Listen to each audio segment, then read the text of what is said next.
My dear drama lovers, welcome back to M drama glimpse. இந்த week நம்ம பார்த்துக்கிட்டு இருக்க அந்த டெஸ்டினி அப்படிங்கிற டிராமாவோட பார்ட் 2 தான் இந்த வீடியோ நம்ம பார்க்க போறோம். பார்ட் 1 பார்க்காதவங்களுக்கு கீழே டிஸ்கிரிப்ஷன்ல லிங்க் கொடுத்திருக்கேன், மறக்காம செக் பண்ணிக்கோங்க. இந்த டிராமாவோட எல்லா எபிசோடும் உங்களுக்கு தட்ட நோட்டிஃபை ஆனா மறக்காம என் சேனல் சப்ஸ்கிரைப் பண்ணிருங்க. இன்ஸ்டாகிராம்ல ஃபாலோ பண்ணாதவங்க ஃபாலோ பண்ணிக்கோங்க. சோ வாங்க गाइस, நம்ம இன்னைக்கு கதைக்குள்ள போகலாம். இப்ப கடைசியா நம்ம ஹீரோயின் கோ வந்து ஒரு மலை பிரதேசத்துக்கு போறப்ப தனியா மாட்டிக்குவா அப்படிங்கிற மாதிரி எழுதி இருந்தான்ல, அது மாதிரியே இப்ப நம்ம ஹீரோயினோட வாழ்க்கையில நடக்க ஆரம்பிக்கும். அதோட ஃபர்ஸ்ட் ஸ்டெப்பா இப்ப நம்ம ஹீரோயினோட சொந்தக்காரங்க யாரோ இறந்துட்டாங்கன்னு சொல்லி அவளோட அம்மா நம்ம ஹீரோயினை மட்டும் பக்கத்து ஸ்டேட்ல ஏதோ ஒரு ஊருக்கு அனுப்பிச்சு விடுவா.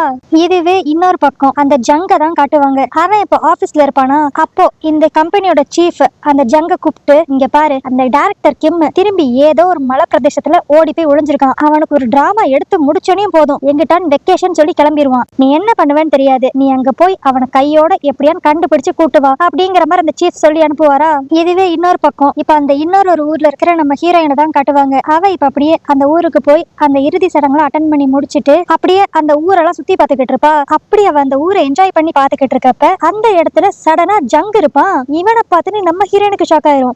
நீங்க என்ன இங்க பண்றீங்க அப்படிங்கிற மாதிரி. அப்புறம் தான் அவன் சொல்லுவான், இந்த மாதிரி இங்க ஒரு டைரக்டர் இருக்காரு, அவர் கையோட கூட்டு போறதுக்கு தான் நான் வந்தேன். நல்லதா போச்சு, நான் கூட இவ்வளவு தூரம் அலைய விட்டுட்டாங்களே அப்படிங்கிற மாதிரி அந்த டைரக்டரை திட்டிக்கிட்டு இருந்தேன். பட் இங்க வந்ததுக்கு ஒரு நல்ல பிரயோஜனம் இருக்கு, எப்படியோ சடனா ஒன்ன மீட் பண்ணிருக்கேன் அப்படிங்கிற மாதிரி அவன் சொல்லுவானா. ஆனா இதை நம்ம ஹீரோயின் ஒரு பொருட்டாவே மதிக்காம, ஓ நீங்க டைரக்டர் தேடி வந்திருக்கியா, அப்பனா ஓகே, நான் தனியா என்ஜாய் பண்ணிக்கிட்டு இருக்கேன், நீ போய் அந்த டைரக்டர் தேடு அப்படிங்கிற மாதிரி சொல்லிட்டு அங்க இருந்து கிளம்பிடுவா. அந்த ஜங்குக்கே ஒரு செகண்ட்ல ஷாக் ஆயிரும். என்னடா இது, நம்ம இவ்வளவு ஓப்பனா அவளுக்கு ட்ரை பண்றோங்கிறத நம்ம காட்டுறோம், ஆனா அது கூட தெரியாம அவ வாட்டுக்கு தனியா போறா அப்படிங்கிற மாதிரி இவன் ஒரு பக்கம் யோசிச்சுக்கிட்டு இருப்பான்.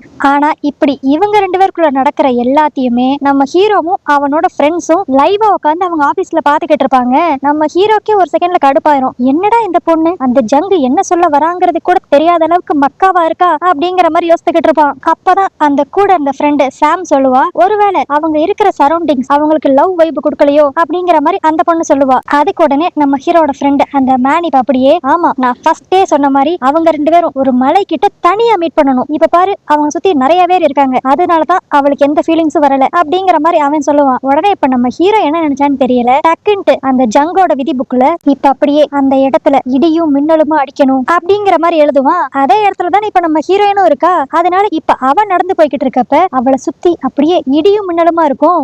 இதனால நம்ம ஹீரோயின் அப்படியே ஜர்க் ஆகி பயந்துகிட்டு இருக்க டைம்ல செமையா மழை வேற பெய்ய ஆரம்பிச்சிருமா. என்னடா இது மழை பெய்யுது, நம்ம கிட்ட கொடை கூட இல்லையே அப்படின்னு ஃபீல் பண்ணிக்கிட்டு இருக்கப்ப கரெக்டா அந்த இடத்துக்கு இப்ப ஜங்கு வந்துருவான். அவன் வந்து இப்ப அப்படியே அவனோட ஓவர் கோட்டை கழட்டி நம்ம ஹீரோயினுக்கும் அவனுக்கும் ஒரு ப்ரொடெக்ஷன் மாதிரி யூஸ் பண்ணிக்குவான். இப்படி இவங்க ரெண்டு பேரும் திரும்பி மலைக்கு கீழே மீட் பண்ண உடனே நம்ம ஹீரோயின் ஒரு மாதிரி ஆச்சரியமா கேட்பா, அது என்ன நம்ம ரெண்டு பேரும் எப்ப மீட் பண்ணாலும் அன்னைக்கு கரெக்டா மழை பெஞ்சிருது, இதுதான் நம்மளோட டெஸ்டினியா இருக்குமோ அப்படிங்கிற மாதிரி அவ சொல்லிக்கிட்டு இருப்பா. ஆனா பாவம் நம்ம ஹீரோனுக்கு தெரியல, ஆக்சுவலி இதுதான் உண்மையிலே அவளோட டெஸ்டினி அப்படின்ட்டு. இப்போ இங்க நடந்தது எல்லாத்தையுமே அவங்க மூணு பேரும் அப்படியே லைவா பார்த்து சந்தோஷப்பட்டுக்கிட்டு இருப்பாங்களா. அப்போ நம்ம ஹீரோட ஃப்ரெண்டு அந்த மேன் அப்படியே, டே இதோட மட்டும் நிப்பாட்டாத, அப்படியே அந்த இடத்துல கோ உடம்பு சரியில்லாம மயங்க விழுகணும், சோ இத ஒரு காரணமா வச்சு அந்த ஜங் அவளை நல்லா பாத்துக்கணும், அப்படி மட்டும் நடந்துச்சு இதனாலேயே அவங்களுக்குள்ள ஏதாண்டு ஒரு ரொமான்டிக் சீன் நடக்க வாய்ப்பு இருக்கு அப்படிங்கிற மாதிரி இவன் சொல்லுவான். நம்ம ஹீரோ உடனே, வாவ் இது நல்ல ஐடியாவா இருக்கே அப்படிங்கிற மாதிரி நம்ம ஹீரோனோட புக்ல இப்ப அவளுக்கு காய்ச்சல் வரணும் அப்படிங்கிற மாதிரி எழுதிடுவான். சோ உடனே அடுத்த செகண்ட்லயே நம்ம ஹீரோனுக்கு அப்படியே லைட்டா மயக்க வர மாதிரி ஆகி அப்படியே உடம்பெல்லாம் கொதிக்க ஆரம்பிக்குமா. இத பார்த்த அந்த ஜங் இப்ப அப்படியே, ஐயோ கோ உனக்கு என்னாச்சு, என்ன உனக்கு திடீர்னு இப்படி உடம்பு சரியில்லாம போயிருச்சு, நீ ஒண்ணுமே கவலைப்படாத, இந்த இடத்துலயே நான் எப்படியா நெருப்ப உண்டாக்கி உன்னை நான் நல்லா பாத்துக்கிறேன் அப்படிங்கிற மாதிரி சொல்லுவான். இதை கேட்டோன்னே நம்ம ஹீரோன் ஒரு மாதிரி ரியாக்ட் பண்ணுவா, எதுக்குடா சம்பந்தமே இல்லாம நெருப்ப உண்டாக்கி நீ என்ன இங்க வச்சு நல்லா பாத்துக்கணும், இங்க இருந்து கொஞ்சம் தூரம் போனா ஹாஸ்பிட்டல் வந்துரும், என்ன ஹாஸ்பிட்டலுக்கு கூட்டு போலாம்ல அப்படிங்கிற மாதிரி நம்ம ஹீரோயின் சொல்லுவா. அதுக்கு அடுத்து அந்த ஜங்குக்கே ரியலைஸ் ஆகும், ஆமா நான் ஏன் இப்படி தேவையில்லாம பேசினேன், இவ சொன்ன மாதிரி நம்ம ஹாஸ்பிட்டலுக்கே கூட்டு போயிருக்கலாமே அப்படிங்கிற மாதிரி யோசிப்பான். என்னன்னு பார்த்தா இந்த சீனை கிரியேட் பண்ணது மட்டும் இல்லாம அந்த ஜங்கு இந்த மாதிரி டயலாக் சொல்லணும்ட்டு நம்ம ஹீரோ தான் எழுதியிருப்பான் போல. பட் அன்பார்ச்சுனேட்டா வழக்கம் போல அவனோட பிளான் ஃபிளாப் ஆயிடுச்சு. இதனால இப்ப கடுப்பாய் போன நம்ம ஹீரோ, நான் இங்க உட்காந்து எழுதுனா எதுவுமே சரிப்பட்டு வராது, நான் அந்த ஊருக்கே போய் அவ பக்கத்துல இருந்து எல்லாத்தையும் வாட்ச் பண்ணி எழுத போறேன் அப்படிங்கிற மாதிரி அவனும் கிளம்பிடுவான். இப்ப அப்படியே ஹாஸ்பிட்டல்ல நம்ம ஹீரோயினை தான் காட்டுவாங்க. அவளுக்கு அப்படியே ட்ரிப்ஸ் ஏத்திக்கிட்டு இருப்பாங்களா. அப்பன்னு பார்த்து அந்த ஜங்குக்கு ஒரு போன் கால் வரும். யாருன்னு பார்த்தா அந்த கிம்ங்கிற டைரக்டர் தான் கால் பண்ணிருப்பான். அவன் இப்ப அப்படியே கால் பண்ணி, ஏ அசிஸ்டன்ட் டைரக்டர், நீ என்ன பாக்குறதுக்கு தானே இந்த ஊருக்கே வந்த, இப்ப நானே இந்த ஊர்ல இருந்து கிளம்பணும்னு முடிவு பண்ணிட்டேன், சோ வந்து என்ன பிக்கப் பண்ணிக்கோ அப்படிங்கிற மாதிரி சொல்லுவான். நம்ம ஜங்குக்கு என்ன பண்றதுனே தெரியாது. இங்க ஒரு பக்கம் ஹீரோயின் வேற முடியாம இருக்கா, இன்னொரு பக்கம் அந்த டைரக்டர் வேற வேற போன் பண்ணி உயிரை வாங்குறான். அதனால சரி ஃபர்ஸ்ட் அந்த டைரக்டரை போய் சமாளிப்போம் அப்படிங்கிற மாதிரி அங்க இருந்து கிளம்பிடுவான். இப்போ அந்த ஜங்கு அந்த ஹாஸ்பிட்டல்ல இருந்து வெளியேற கரெக்டா நம்ம ஹீரோ இந்த ஹாஸ்பிட்டலுக்குள்ள வருவான். இவன் அந்த ஜங்கு வெளியே போறத பார்த்தனே கண்டுபிடிச்சிருவான். இது அந்த கிம்னாலதான் நடக்குது அப்படின்ட்டு. உடனே இப்ப அந்த டைரக்டர் கிம்மோட விதியை ஒருத்தர் எழுதிக்கிட்டு இருப்பான்ல, அவனை தான் மனசுக்குள்ளே திட்டுவான். எவன்டா அந்த கிம்மோட டெஸ்டினி ரைட்டர் கரெக்டான டைம்ல என் பிளானை கெடுக்கிறதுக்குன்னே அந்த கிம்ம கால் பண்ண வச்சிருக்கான் அப்படிங்கிற மாதிரி நம்ம ஹீரோ திட்டிக்கிட்டு இருப்பான். இப்போ இன்னொரு பக்கம் நம்ம ஹீரோயினை தான் காட்டுவாங்க. அவ ட்ரிப்ஸ் ஏத்தனால கொஞ்ச நேரம் அப்படி தூங்கி எந்திரிச்சிருப்பாளா. இப்ப எந்திரிச்ச உடனே நம்ம ஹீரோவை தான் பாப்பா. உடனே இப்ப நம்ம ஹீரோயின் அப்படியே ஷாக் ஆயிருவா. ஹவுஸ் ஓனர், நீங்க என்ன இங்க பண்றீங்க? என்னடா இது இன்னைக்குன்னு பார்த்து நான் நிறைய பேரை எதர்ச்சியா பாக்குறேனே அப்படிங்கிற மாதிரி யோசிச்சுக்கிட்டு இருப்பா. அப்பதான் நம்ம ஹீரோ சொல்லுவான், நான் ஒரு வேலையா இந்த இடத்துக்கு வந்தேன். அப்பதான் பார்த்தேன் நீ எந்த ஒரு அட்டெண்டரும் இல்லாம தனியா ஹாஸ்பிட்டல் அட்மிட் ஆயிருந்தியா. அதான் பார்க்க பாவமா இருந்துச்சு. சரி உங்க அம்மா வேற எனக்கு ரொம்ப ஃப்ரெண்டு, அதனாலதான் உன் கூட இருந்து ஹெல்ப் பண்ணலான்ட்டு இங்கே உட்காந்துருக்கேன் அப்படிங்கிற மாதிரி சொல்லுவான். இப்படி இவங்க ரெண்டு பேரும் பேசிக்கிட்டு இருக்கப்பயே நம்ம ஹீரோயினோட வயிற்றுக்குள்ள இருந்து செமையா சவுண்ட் வரும். என்னன்னு பார்த்தா பாவம் பிள்ளைக்கு ரொம்ப பசிக்குது போல. உடனே நம்ம ஹீரோவும் சத்தம் வெளியே வரைக்கும் காதை கிழிக்குது, வா பக்கத்துல இருக்க ரெஸ்டாரண்ட் கூட்டு போறேன் அப்படிங்கிற மாதிரி சொல்லுவோம். அடுத்து இவங்க ரெண்டு பேரும் அப்படியே கார்ல போய்கிட்டு இருக்கப்ப நம்ம ஹீரோயின் இந்த கிளைமேட் எல்லாம் அப்படியே பார்த்துட்டு கூடிய சீக்கிரத்திலேயே ஸ்னோ வரப்போகுதுன்னு நினைக்கிறேன் அப்படிங்கிற மாதிரி சொல்லுவா. அப்பதான் நம்ம ஹீரோனுக்கு ஒண்ணு ஸ்ட்ரைக் ஆகும். அவங்க நாட்டுல எல்லாம் இந்த வருஷத்துல வர ஃபர்ஸ்ட் ஸ்னோவை யார் கூட உட்காந்து பாக்குறாங்களோ அவங்களுக்குள்ள ஒரு நல்ல கெமிஸ்ட்ரி வரும் அப்படிங்கிற மாதிரி ஒரு மித்து இருக்கு போல. அதை இப்ப அப்படி நம்ம ஹீரோயின் சொல்லிக்கிட்டே, நீங்க இது வரைக்கும் யார் கூடயான்ட்டு ஃபர்ஸ்ட் ஸ்னோவை பாத்திருக்கீங்களா அப்படிங்கிற மாதிரி கேட்பா. அதுக்கு நம்ம ஹீரோ பொசுக்குன்ட்டு, எனக்கு இந்த மாதிரி லூசுத்தனமான மித்துல நம்பிக்கையே இல்லை அப்படிங்கிற மாதிரி சொல்லுவான். நம்ம ஹீரோயின் உடனே அப்படியே, இவன் பார்க்கதான் ஹேண்ட்ஸமா இருக்கான், ஆனா லவ்ல மொத்தமா ஜீரோவா இருக்கான், இவனுக்கு வரப்போற கேர்ள் ஃப்ரெண்ட் ரொம்ப பாவம் அப்படிங்கிற மாதிரி மனசுக்குள்ள நினைச்சுக்கிட்டு இருப்பா. அதுக்கடுத்து இவங்க ஒரு ஹோட்டலுக்கு வந்து அப்படி சாப்பிட ஆரம்பிச்சிருவாங்களா. நம்ம ஹீரோயின் நல்லா வெளுத்து கட்டிக்கிட்டு இருப்பா. இதை பார்த்த நம்ம ஹீரோ, சாப்பாடு போதுமா இல்லைன்னா இன்னும் வேணுமா அப்படிங்கிற மாதிரி கேட்பான். நம்ம ஹீரோயின் உடனே, ஹவுஸ் ஓனர் கண்ணு வைக்காதீங்க ஹவுஸ் ஓனர், நானே ஏற்கனவே பல ஸ்ட்ரெஸ்ல இருக்கேன், அதனாலதான் இப்படி சாப்பாடா சாப்பிடுறேன் அப்படிங்கிற மாதிரி சொல்லுவாளா. அதுக்கு உடனே நம்ம ஹீரோ, உங்களோட வாழ்க்கையில விதி உங்களுக்கு என்ன அமைக்குதோ அதை நீங்க அக்செப்ட் பண்ணிக்கிட்டீங்கன்னா உங்களுக்கு ஸ்ட்ரெஸ்ங்கிற ஒண்ணு இருக்காது. ஆனா நீங்க அந்த டெஸ்டினியை அக்செப்ட் பண்ணிக்காம உங்க இஷ்டத்துக்கு ஏதாவது ஒண்ணு நடக்கணும்னு எதிர்பார்க்கறீங்க, அதனாலதான் உங்களுக்கு ஸ்ட்ரெஸ் ஆகுது அப்படிங்கிற மாதிரி சொல்லுவான். இதை கேட்டோன்னே நம்ம ஹீரோயின் வழக்கம் போல கன்ஃபார்ம் பண்ணிடுவா. ஓகே, நம்ம ஹவுஸ் ஓனருக்கு பைத்தியம் பிடிச்சிருச்சு, எப்ப பார்த்தாலும் சம்பந்தமே இல்லாத ஏதாவது ஒரு விஷயத்துக்கு ஃபுல்லா எக்ஸ்பிளனேஷன் கொடுப்பான், இந்த பேச்சை நம்ம எப்படியான்னு கட் பண்ணணும் அப்படின்னு யோசிச்சுட்டு, சரி அதெல்லாம் இருக்கட்டும் ஹவுஸ் ஓனர், எனக்கு இப்பதான் ஒரு விஷயமே தெரிய வந்துச்சு, என்னோட ஹை ஸ்கூல் ஸ்டோரி புக்ஸ் எல்லாத்தையும் எங்க அம்மா கிட்ட இருந்து நீங்க கேட்டு வாங்குனீங்களாமே, அதெல்லாம் எனக்கு திரும்ப வேணும் அப்படிங்கிற மாதிரி அவ கேட்பா.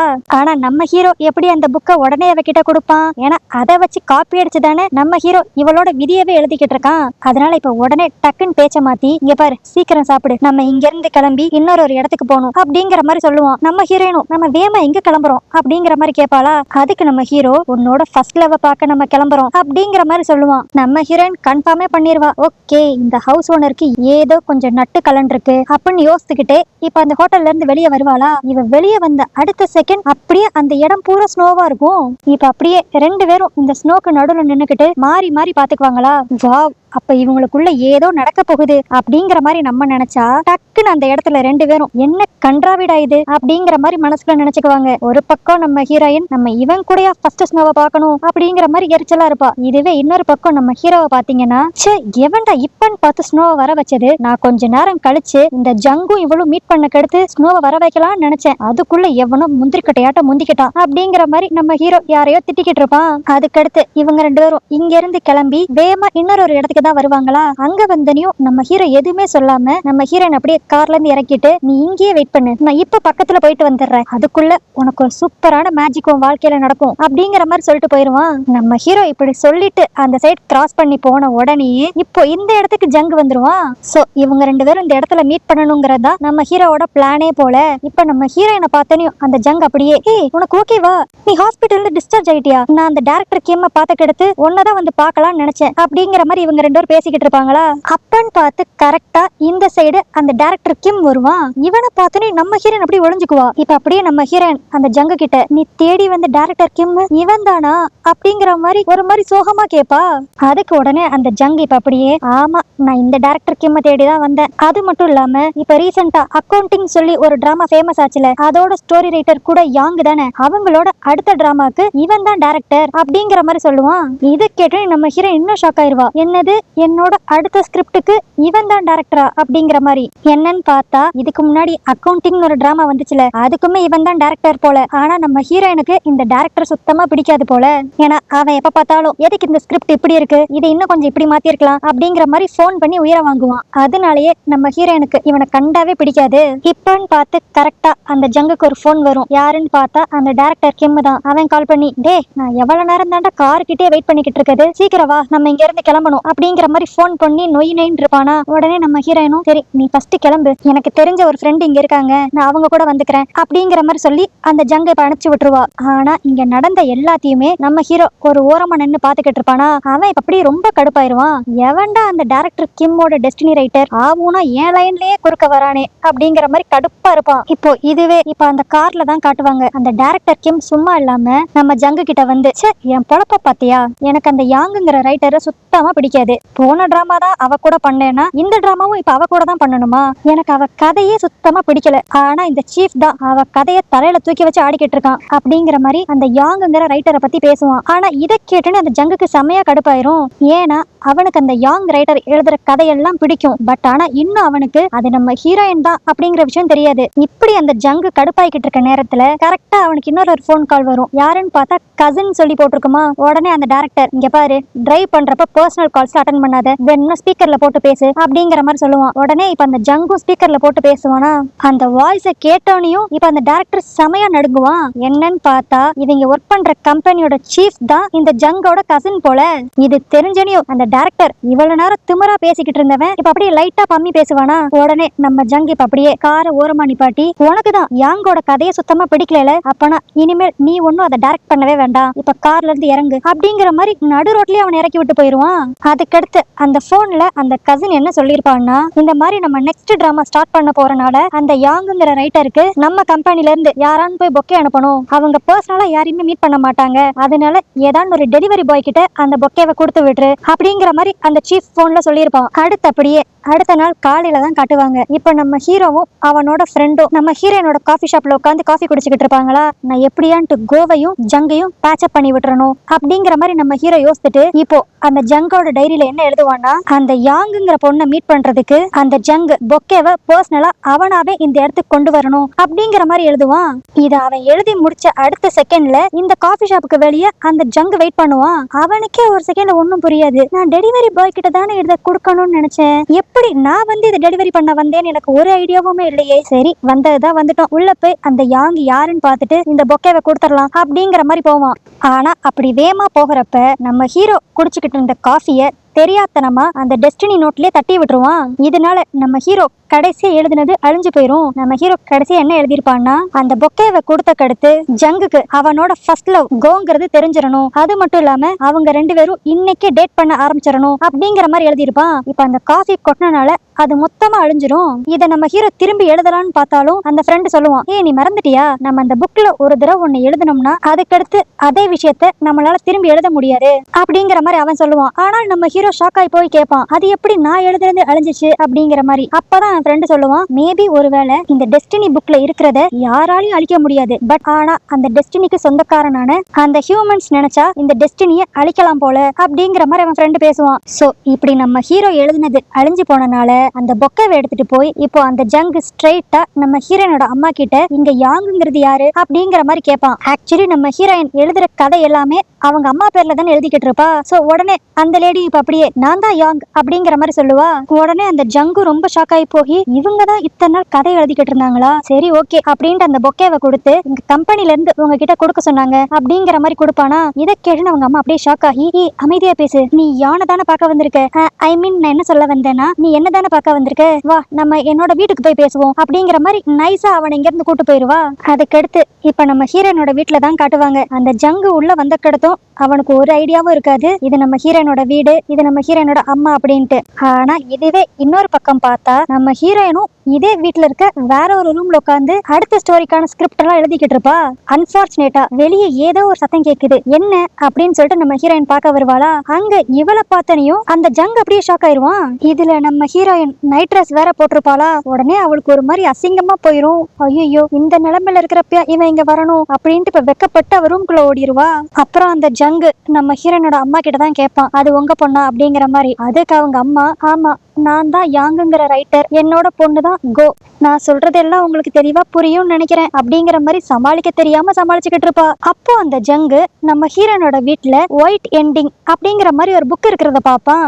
அந்த புக்கோட ஆத்தர் யாருன்னு பாத்தீங்கன்னா கோ எக்ஸ்பிரஸோ. அதாவது நம்ம ஹீரோயினோட இன்னொரு ஒரு பெண் நேம் தான் கோ எக்ஸ்பிரஸோ. ஆக்சுவலி இந்த புக்கை தான் நம்ம ஜங்குக்கு ரொம்ப பிடிக்கும். இதோட ஆத்தரை தான் அவன் தன்னோட ஃபர்ஸ்ட் லவ்வா வர நினைச்சிருப்பான். இந்த டீடைல்ஸ் எல்லாம் கூட அந்த ஜங்கோட விதி புக்ல முன்னாடியே நம்மளுக்கு காமிச்சிருப்பாங்க. இப்போ இவன் இந்த புக்கை எடுத்து பாத்துக்கிட்டு இருக்கப்பயே கரெக்டா நம்ம ஹீரோயின் இப்ப நல்லா ட்ரெஸ் பண்ணி வெளியே வருவாளா. இவன் கையில இந்த புக் இருக்கிறத பார்த்தனையும் நம்ம ஹீரோயின் டக்குன்னு அந்த புக்கை வாங்கிட்டு, இதெல்லாம் சும்மா எங்களோட கலெக்ஷன்ஸ் அப்படிங்கிற மாதிரி நைஸா அந்த புக்கை ஒழிச்சு வச்சுக்குவா. அதுக்கடுத்து ஜங்க இங்க இருந்து எப்படியான்னு வெளியே கிளப்பணும்ட்டு, நம்ம வெளியே போய் பேசுவோம், நீதான் எங்க அம்மா கிட்ட பொக்கே கொடுத்துட்டேல, எங்க அம்மாக்கு வேற பாவம் டைமே இல்ல, இனி அவங்க அடுத்த ஸ்டோரி எழுதணும், அதனால நம்ம போய் வெளியே பேசுவோம் அப்படிங்கிற மாதிரி இவளும் சமாளிக்க ஆரம்பிப்பா. அதுக்கடுத்து இப்ப நம்ம ஹீரோயினும் அந்த ஜங்கு எங்க வந்திருப்பாங்கன்னா இவங்களோட காஃபி ஷாப் தான் வந்திருப்பாங்க. அங்க ஏற்கனவே நம்ம ஹீரோவும் அவனோட ஃப்ரெண்டும் வெயிட் பண்ணிக்கிட்டு தான் இருப்பாங்க. இப்போ இவங்க ரெண்டு பேரும் ஒன்னா வரத பார்த்தனையும் நம்ம ஹீரோக்கு லைட்டா சந்தோஷமா இருக்கும். அப்பாடா, காஃபி கொட்டினாலும் நம்ம நினைச்சது எப்படியோ கொஞ்சம் கொஞ்சம் நடக்குது அப்படிங்கிற மாதிரி. இதுவே இன்னொரு பக்கம் நம்ம ஹீரோயினோட ஃப்ரெண்டும் அவளோட பாய் ஃப்ரெண்டும் உட்காந்து பேசிக்கிட்டு இருப்பாங்களா. அப்ப அவன் கேட்பான், ஹே நம்ம இன்கோக்கும் ஜங்குக்கும் லவ் ட்ராக் எப்படி ஓடிக்கிட்டு இருக்கு அப்படிங்கிற மாதிரி அந்த பையன் கேட்பானா. அதுக்கு நம்ம ஹீரோயினோட ஃப்ரெண்டு, அவங்க ரெண்டு பேருக்குள்ள பெருசா ஒன்னும் ஃபீலிங்ஸ் இருக்கிற மாதிரி எனக்கு தெரியல, அது மட்டும் இல்லாம அவளையே நீ இன்னும் என்கோனே கூப்பிடுற, அவதான் அவ பேரை வெறும் கோன் மட்டும் மாத்திட்டாளே அப்படிங்கிற மாதிரி நம்ம ஹீரோனோட ஃப்ரெண்டு சொல்லுவா. இதை கேட்டேன்னு அந்த பையன் இப்ப அப்படியே, ஆமால அவ காலேஜ் படிக்கிறப்பயே ஏதோ கொஞ்சம் பித்து பிடிச்சாப்புல இருந்தா, நிறைய விஷயங்களை மறந்து வேற போயிட்டா, அதனால தானே அவ அவளோட பேரையே மாத்திக்கிட்டா அப்படிங்கிற மாதிரி இவங்க ரெண்டு பேரும் நம்ம ஹீரோயினோட பேரை பத்தி இங்க பேசிக்கிட்டு இருப்பாங்க. இப்ப அப்படியே திரும்பி நம்ம ஹீரோயினையும் அந்த ஜங்கியும் தான் காட்டுவாங்களா. அவங்க ரெண்டு பேரும் அப்படியே காஃபி ஷாப்ல உட்காந்து பேசிக்கிட்டு இருப்பாங்க. இதை நம்ம ஹீரோ அப்படியே ரசிச்சுக்கிட்டே அவனோட ஃப்ரெண்டு மேன் கிட்ட தான் கேட்பாங்க, டே அப்பனா ஒருவேளை இன்னைக்கு ஜங்கு அவனோட லவ் இவ கிட்ட கன்ஃபஸ் பண்ணிருவானோ அப்படிங்கிற மாதிரி நம்ம ஹீரோ கேட்பான். அதுக்கு அந்த ஃப்ரெண்ட் இப்ப அப்படியே, டே இன்னும் அந்த ஜங்குக்கு இவ தான் அந்த ரைட்டர் கோ எக்ஸ்பிரஸோ அப்படிங்கறது இன்னும் தெரியல, அது தெரிஞ்சாதானடா ரெண்டு பேரும் டேட் பண்ணவே ஆரம்பிப்பாங்க, அது மட்டும் இல்லாம உன் புக்ல காஃபி வேற கொட்டிருச்சு, சோ நீ கடைசி ஆசைப்பட்ட மாதிரி இன்னைக்கு அவங்க ரெண்டு பேரும் டேட் பண்ண போறதே கிடையாது அப்படிங்கிற மாதிரி அந்த ஃப்ரெண்ட் சொல்லிக்கிட்டு இருப்பான். இப்ப அப்படியே திரும்பி நம்ம ஹீரோயின் ஜங்கு இவங்க ரெண்டு பேரும் பேசிக்கிட்டு இருக்கதா நம்மளுக்கு காட்டுவாங்களா. அப்ப அந்த ஜங்கு சொல்லுவான், நான் உங்க வீட்டுல ஒயிட் எண்டிங்கோட புக் பார்த்தேன், அதோட ஆத்தர் கோ எக்ஸ்பிரஸோ தானே, எனக்கு அவங்கள ரொம்ப பிடிக்கும், அவங்க யாருன்னே தெரியலனா கூட எனக்கு அவங்க ஃபர்ஸ்ட் லவ் மாதிரி அப்படிங்கிற மாதிரி இவன் சொல்லுவான். இவன் இதெல்லாம் சொல்ல சொல்ல நம்ம ஹீரோயினுக்கு என்ன ரியாக்ட் பண்றதுன்னு தெரியாது, ஏன்னா அந்த கோ எக்ஸ்பிரஸோவே அவதானே. அடுத்து அப்படி அந்த ஜங்கு, நீ வச்சிருந்த புக்ஸ் எல்லாம் நான் பார்த்தேன், அதெல்லாம் ரொம்ப ரேரா தானே கிடைக்கும், நான்லாம் கோ எக்ஸ்பிரஸோட மிகப்பெரிய ஃபேன், எனக்கே கிடைக்கல, உனக்கு எப்படி கிடைச்சிச்சு, இதெல்லாம் வச்சு கனெக்ட் பண்ணி பார்த்தா ஒருவேளை அந்த கோ எக்ஸ்பிரஸோட ஆத்தர் உங்க அம்மாவா, அப்ப என்னோட ஃபர்ஸ்ட் லவ் உங்க அம்மா தானா அப்படிங்கிற மாதிரி கேட்பான்.